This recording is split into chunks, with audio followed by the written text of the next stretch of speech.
right, everybody, welcome to Sinister Creature Con with me, Zach Galligan.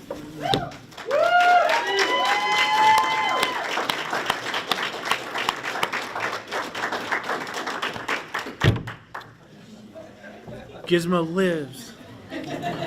He gets very upset when I leave him by the table, so I thought I'd just bring him. The amount of Does this work? Can you hear? Yeah? Okay. The amount of abuse the poor guy takes over 2 films is... It's pretty brutal, yeah. It's on an epic level, man. Gremlins is so unique in its own right where it completely stands alone. Obviously has a huge following still to this day because of that. I'm curious with you, when you first got offered the role and you're checking it out, how did you respond? Were you just super stoked, or? Well, one of the interesting things about it is that when I got offered the role, they only let me read about 3 pages of the script. Oh, wow. So I had only been aware of the scene where, Phoebe and I, basically where I ask her out on a date. That was our audition scene. So I knew the movie was called Gremlins, but I had not read anything having to do with any type of gremlin involved at that time. It just seemed like a story about 2 young people. So I figured gremlins were going to make their appearance eventually in the script. Mm-hmm. So when they called, they were like, listen, you have to agree to do the movie without having read the script. And I was like, well, how can I possibly agree to something when I don't know what it is?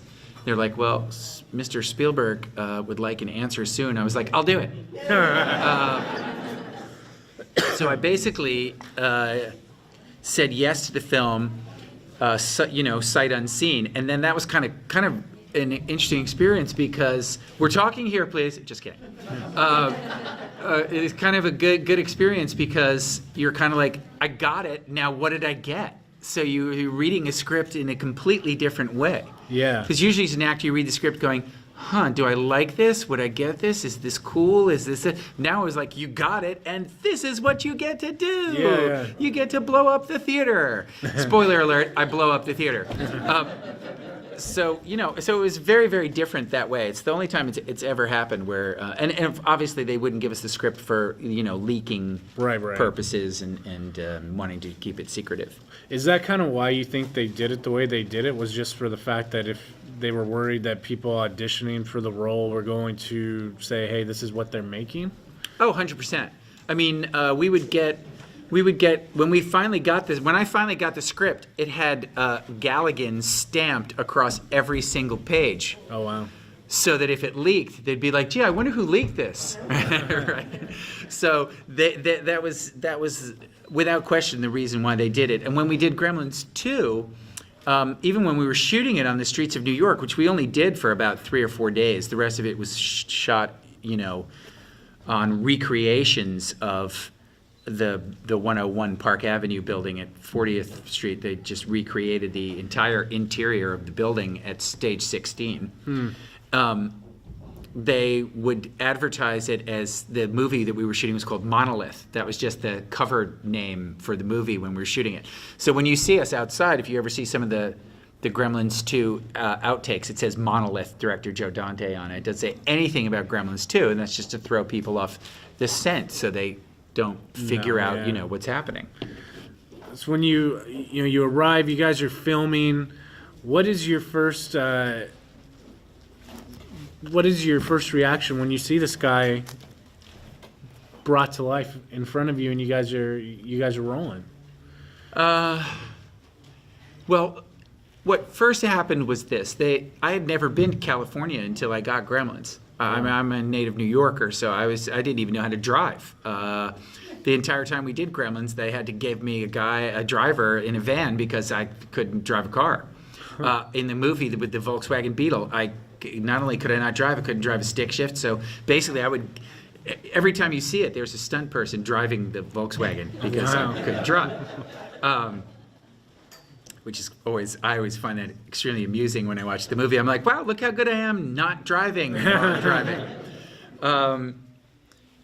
So they had me come to Los Angeles about 2 weeks early. And there were a number of reasons why they had me come early. One was they wanted to get me familiar with my dog. And so I would get an hour to 2 hours with Barney a day, where I would give him treats and throw balls with him and everything like that to bond me with the dog, because the dog, and what was great is I'm a big animal lover, so Barney and I, well, his name actually was Mushroom, was his real name. Barney's his character name. Mushroom is his actual name for the dog. And an interesting thing too, I see a lot of people smiling because there are a lot of dog lovers here, is actually Mushroom did the bulk of the acting, and his sister, who I can't remember her name, she was the stunt puppy. I swear to God. So the terrible scene where the gremlins string the dog up in the Christmas lights, and he's hanging outside. Everyone goes, no. So Barney, actually, you see him afterwards, and I have the line where I say they tried to turn him into a dogsicle, and I'm petting him and stuff like that. That's Mushroom. But it's his sister who's actually dangling from the lights. And if you're really good with dogs and you go back and look, you can see she's a little bit heavier than her brother for whatever reason. So and they would put her in a harness and hold the harness like that, and then they would let it go, and she would swing in the harness for maybe 2 or 3 seconds, and I would run out and go, "Oh my God, what'd they do to you?" and it looked terrible, but the dog was happy and got treats afterwards, and tons of treats afterwards for the stunts. So they had a lot of dog training, and another thing there was just sort of to show me how the animatronics were going to work. And of course, what's funny is that Chris Walas, who designed the first set of Gremlins and Mogwai for the first movie, in retrospect, was kind of making it up as he was going along. He was only about 28 years old, and he had been thrown this enormous bone, and didn't even have his own design studio or anything. He had to hire everything from scratch and get a studio and figure out how to do it. And then people would say things like, "Do you think you could have like a gizmo or a gremlin on a skateboard?" He'd be like, "Oh yeah, sure." And then he'd have no idea how to do that. He'd go back to his team and go, "How do we do a gremlin on a skateboard? How do we do a gremlin on a skateboard?" And he actually eventually, I'll come back and eventually answer your question. No, that's fine.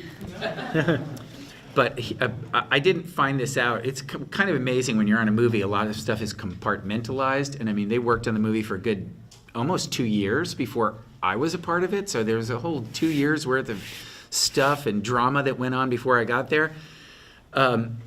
Chris Walas basically had a nervous breakdown by the end of Gremlins, because the stress for 2 years of having to create an almost new technology on a daily and weekly basis, and then they would come to him and go, "That's great, but can you make the gremlin hang from a chandelier?"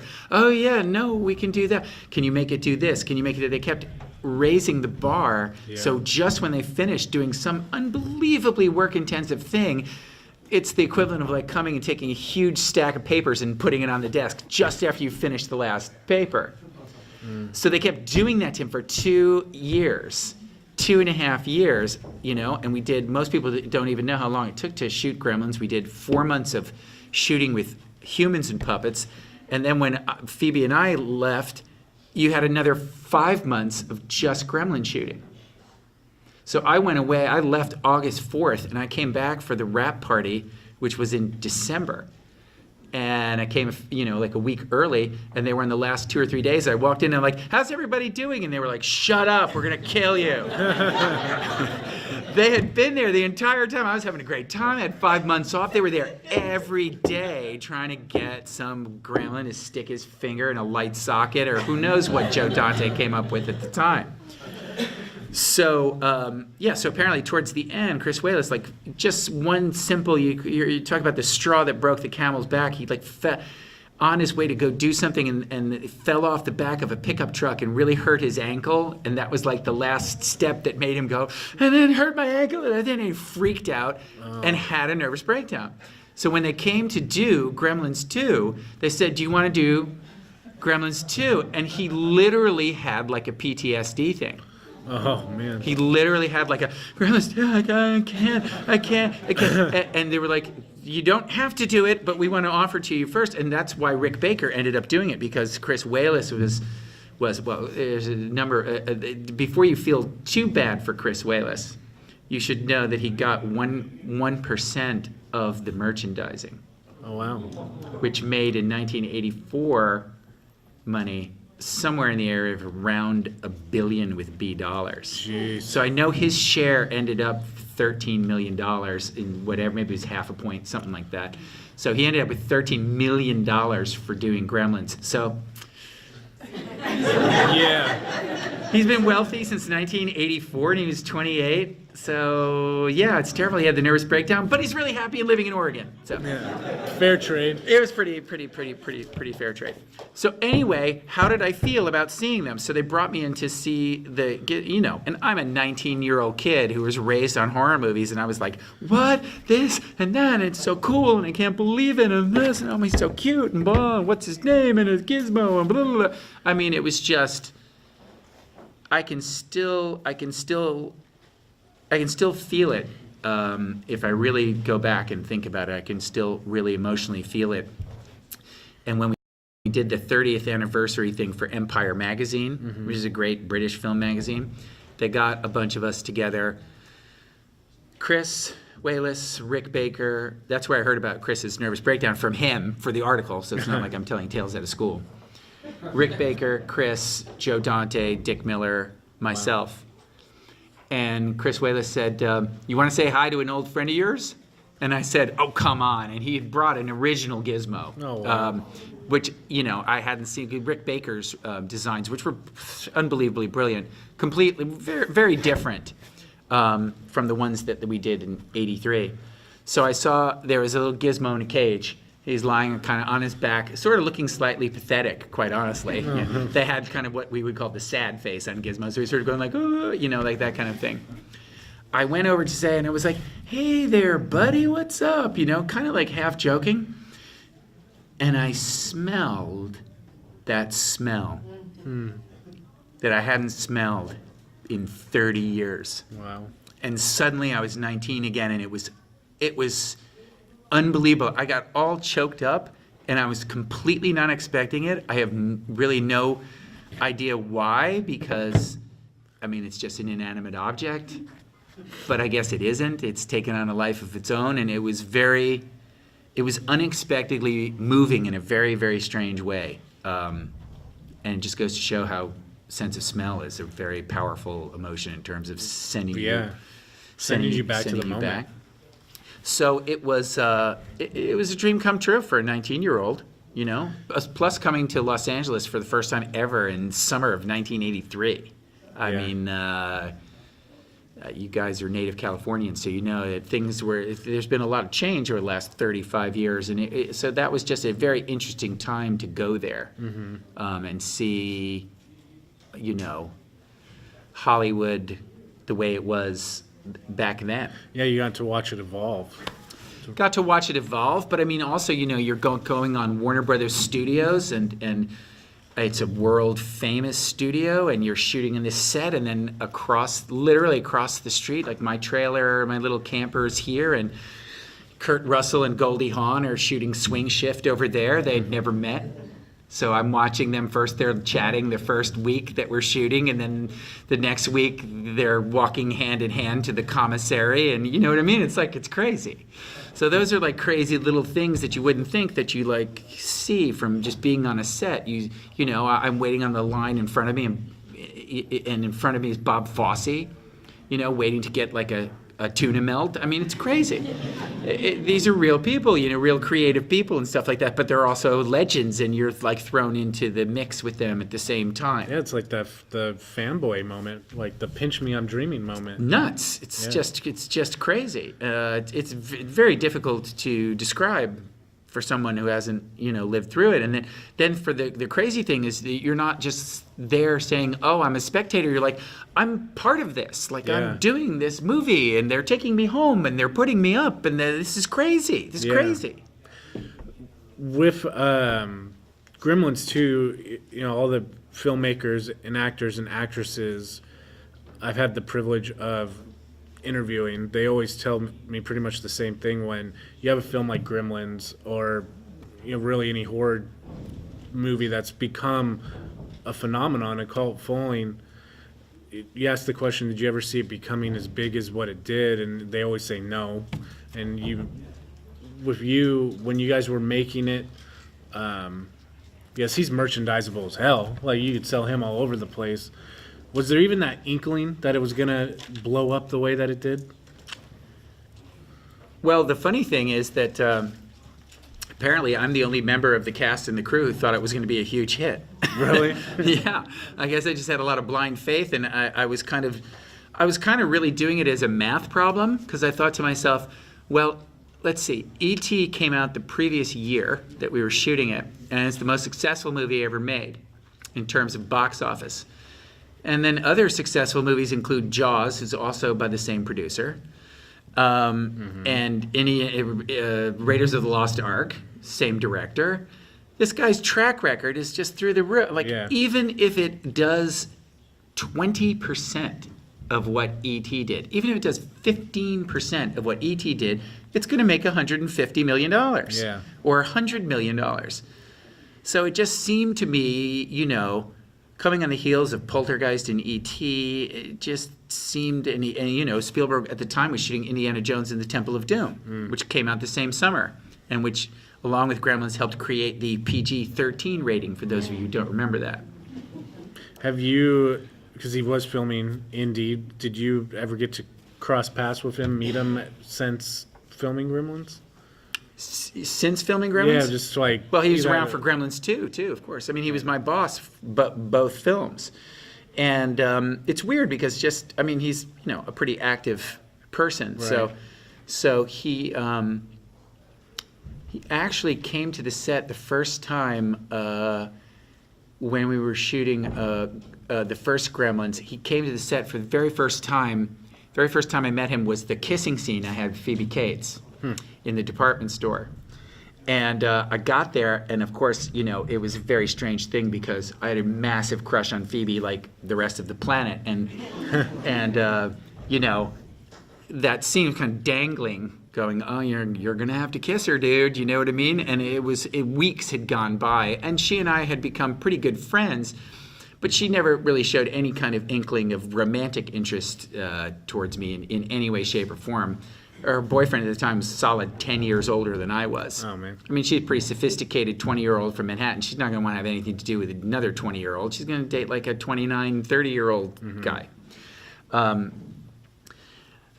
And so now it was weird because it was like, it would have been so nice to like kiss her, and it's great, and she's so beautiful, but now she's like my friend, and she's not interested, so it's weird, So that's one of the reasons why most of the time when you do movies, they do the love scenes with your screen partner right at the beginning.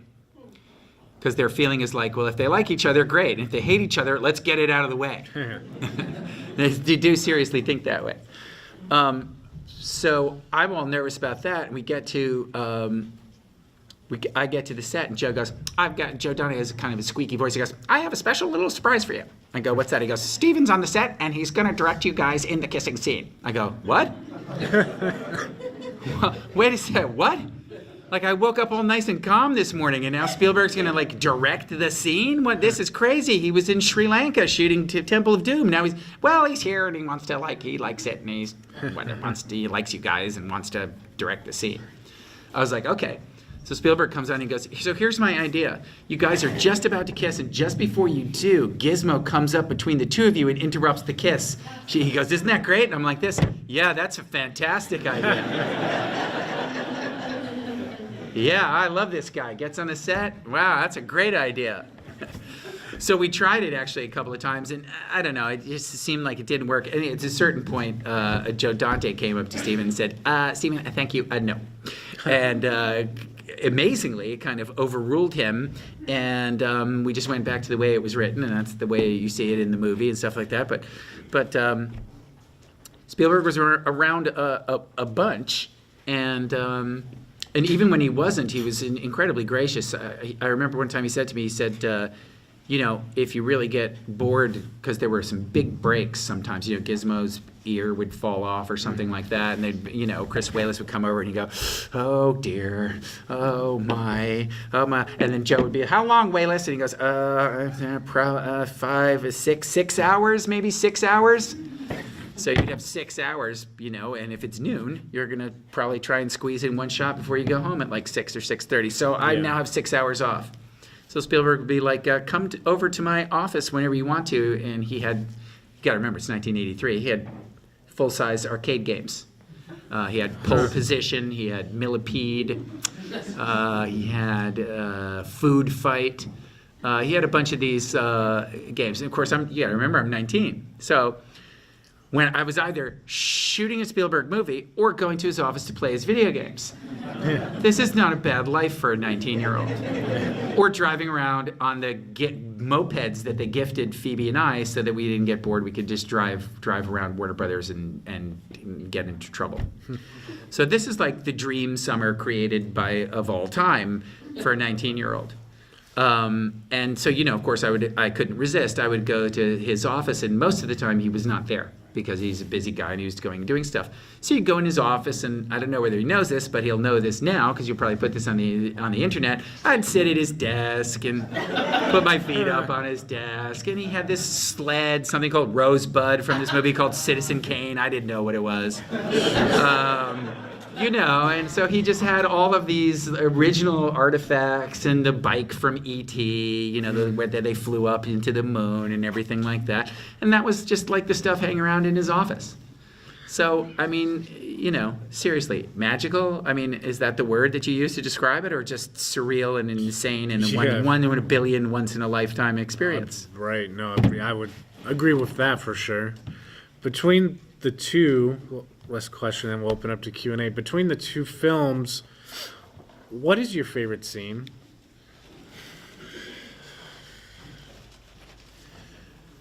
Other than the scene where I kiss Phoebe, let's see.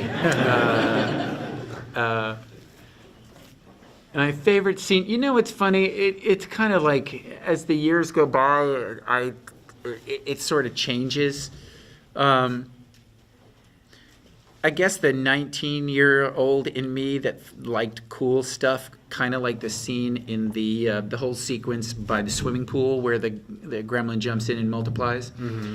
And most people don't know how they did that.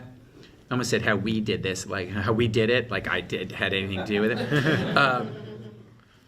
it. There's a place called the Warner Brothers Ranch, and it's kind of like an adjacent piece of property that has some different sets on it that you can use. It's different from Warner Brothers. So they took us out to the Warner Brothers Ranch, and they had there was a swimming pool there, and the YMCA sets were kind of built up around it, and they shot at different angles. So really, it was an outdoor swimming pool, but they made it look through the magic of film like it was an indoor swimming pool.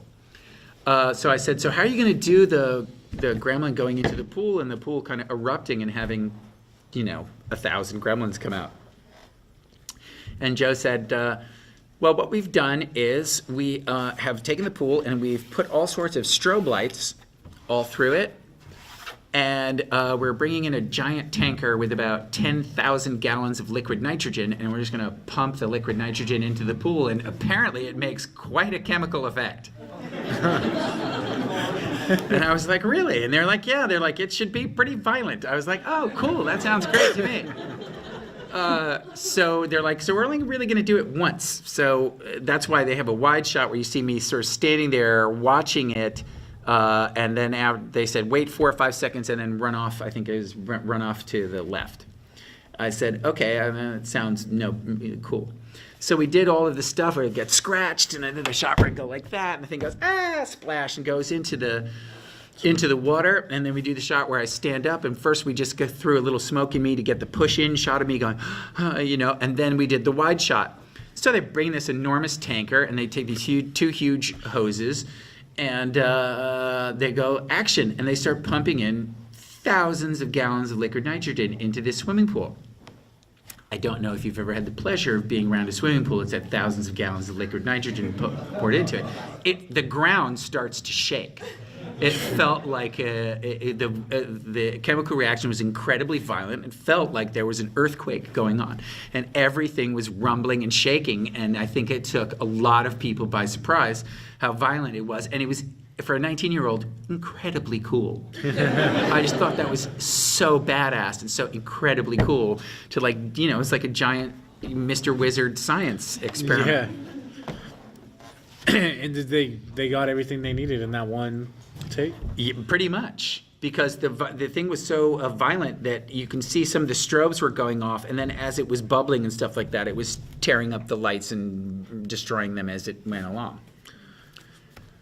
Who has a question for Zach? Yeah, right. Okay, so I have to know, so in Gremlins 2, there's like all those like weird mutated gremlins, and they're like super awesome. And what's your favorite one? The question is, what is my favorite mutated gremlin from Gremlins 2?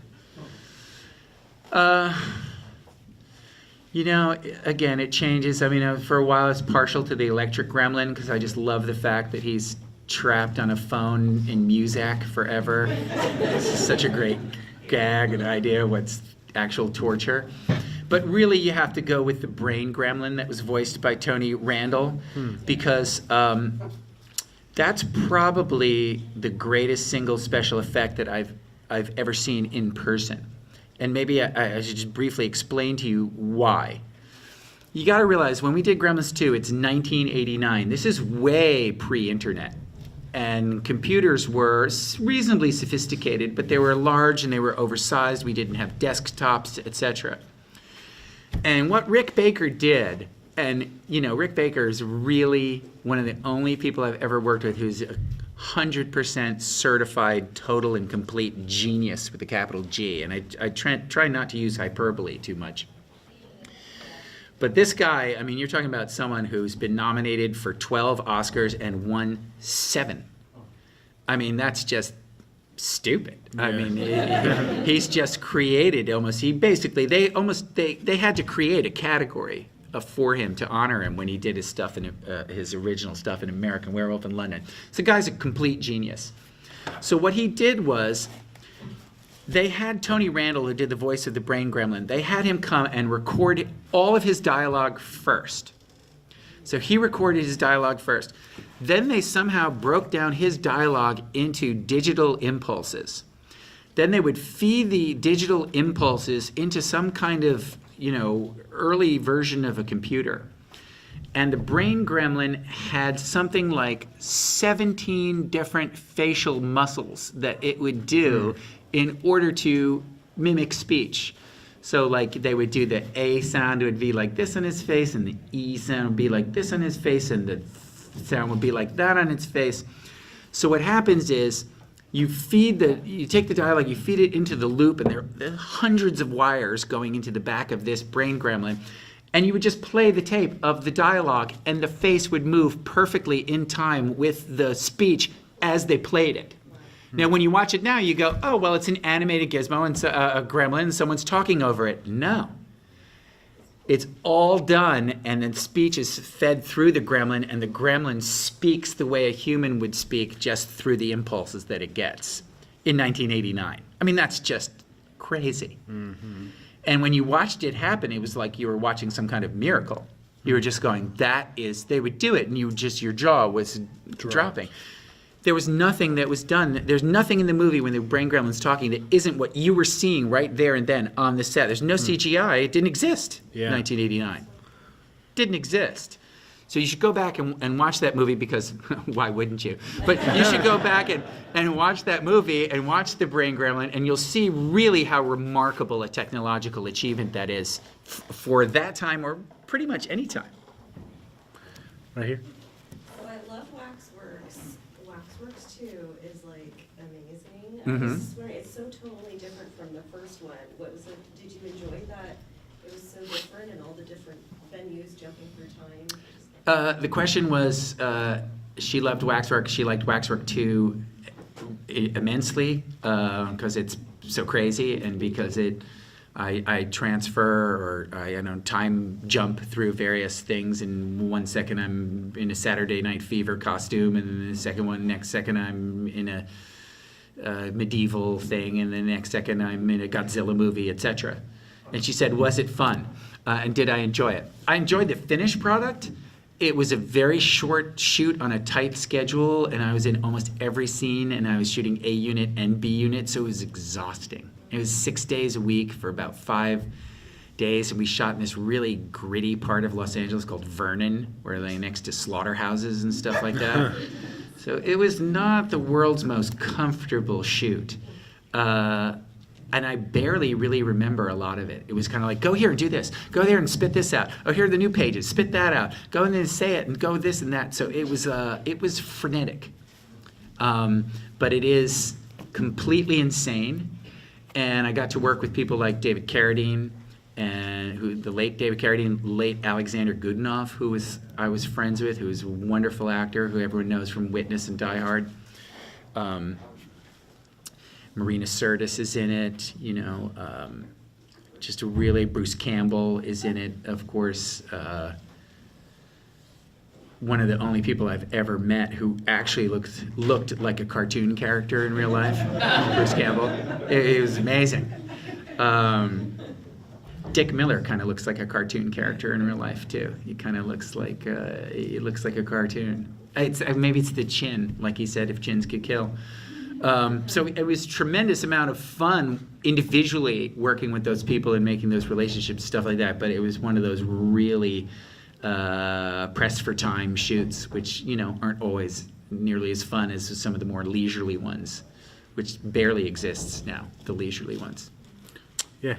I'm just going to ask my backup question because I wasn't sure how people would react to the first one. But if I'm correct, Peter Cullen and Frank Welker voice Gizmo and the Gremlins. Not Gizmo, that's Howie Mandel. That's right. I'm sorry. Maurice from Little Monsters. But what was it like working with those two as well as Corey Feldman? With working with Peter Cullen and Frank Welker? Howie Mandel and... Well, here's a fun fact for you. I've never met Howie Mandel in my life. Like Gizmo and his voice, everything's so associated with me and stuff like that. Never met the man. Not even once. Anywhere. Very strange. Frank Welker, only met him at conventions like this. All Michael Winslow, all of the voice actors that did the stuff, that's all post-production done in California when I was, back in Manhattan, going back to Columbia and trying to eventually get my degree. So it's all post-production. Don't meet any of those people. But there was someone you asked me, Corey Feldman, with that obviously. Well, you have to understand, Gremlins was essentially his first movie, and he was 11. So it's kind of like, what was Corey Feldman like? Well, he was like an 11-year-old kid. There really wasn't anything that remarkable about him, except he was super thrilled to be there. He was excited to be there, and he never seemed like he wanted to leave. And if you read his autobiography, and why wouldn't you? It's called Choreography. It's actually very poignant why he didn't want to leave. His home life was so, shall we say, if you read his book, he's very open about it. It was so negative that he really just didn't want to return home to it. And so we all thought he was just having fun, but he really just wanted to kind of, escape a really negative situation. So that's always a little poignant for me to look back and remember when he was be so sad to leave the set, and we just thought, that it was because, why would you want to leave all the fun? And eventually what happened is that I was going to Spielberg's office so much that they decided to move the video games from Spielberg's office into the set.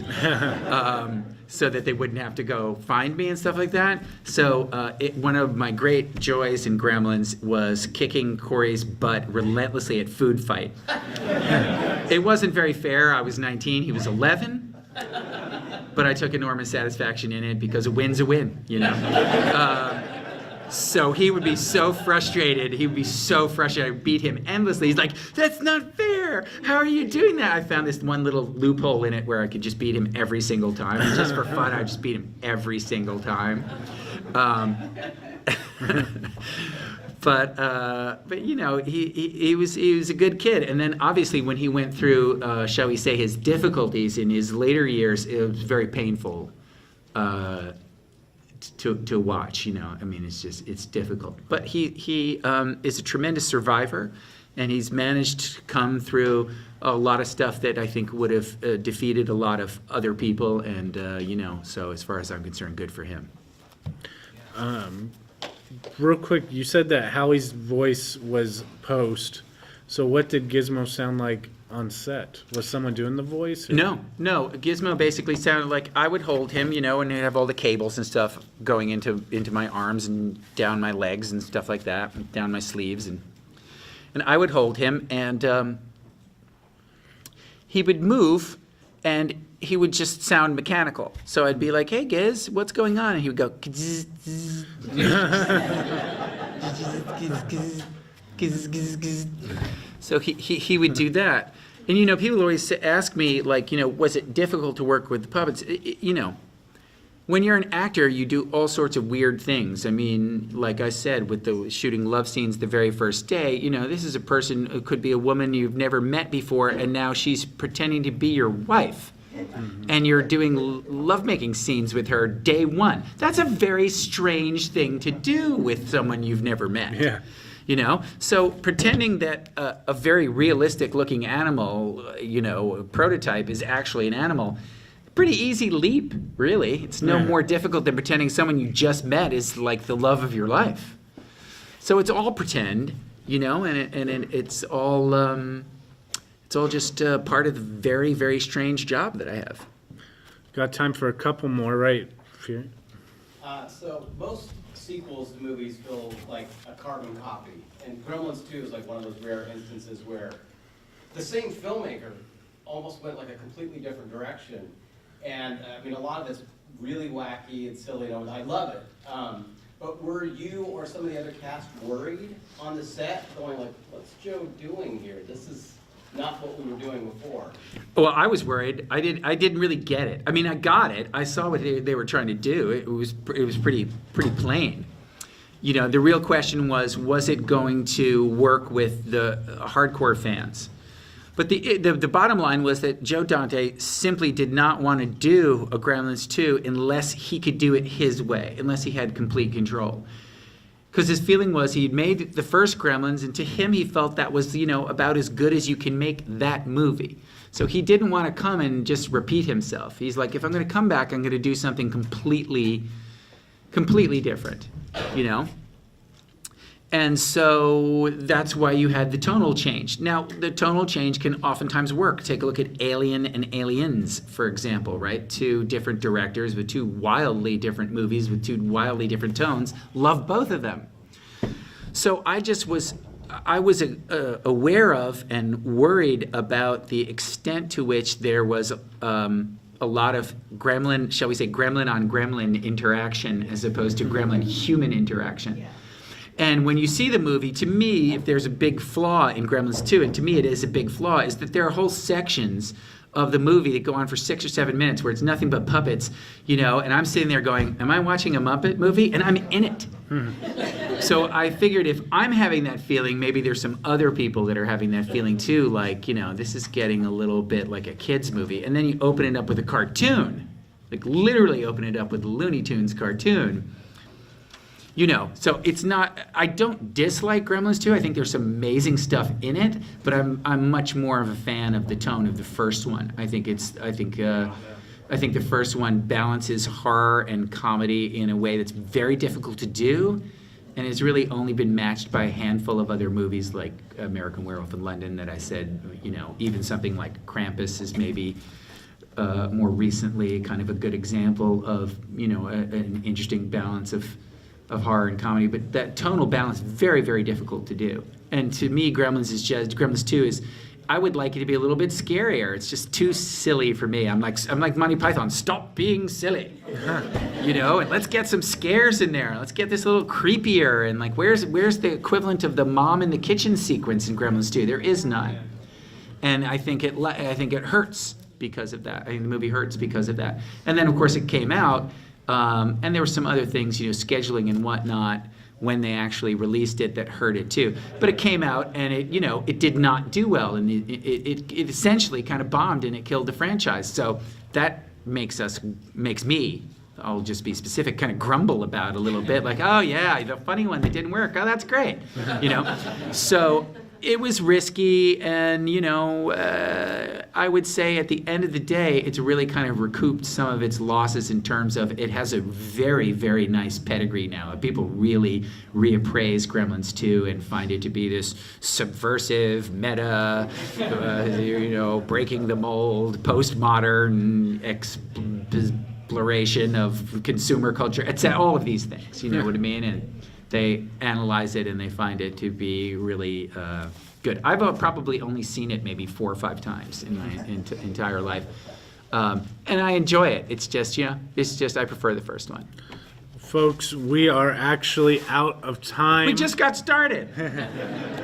But if you want to see Zach, he will be at Come his on table. by my table and say hi. All weekend, but one more time.